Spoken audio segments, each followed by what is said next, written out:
যারা কমপ্লিট জাহান্নামী এরা আমাদের মানে বিনা হিসেবে জাহান্নামী যারা, এরা আমাদের মুসলমান ছেলেদের আইকন। হ্যাঁ, মেসি কি জান্নাতি? জান্নাতে যাবে?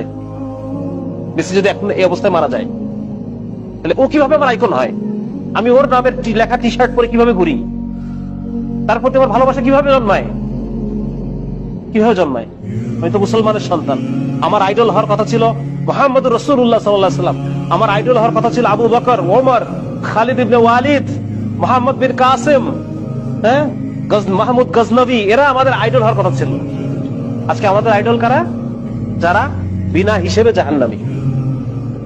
আমি কি মুসলমানের সন্তান না? আমি পড়ি নাই কালেমা লা ইলাহা ইল্লাল্লাহ মুহাম্মাদুর রাসূলুল্লাহ? তাহলে এই ধরনের যারা আল্লাহকে অস্বীকার করে, যারা শিরকে নিমজ্জিত, কুফরে নিমজ্জিত, সিনার মধ্যে নিমজ্জিত, এই মানুষগুলো কিভাবে আমার আইকন হয়? এজন্য এইটা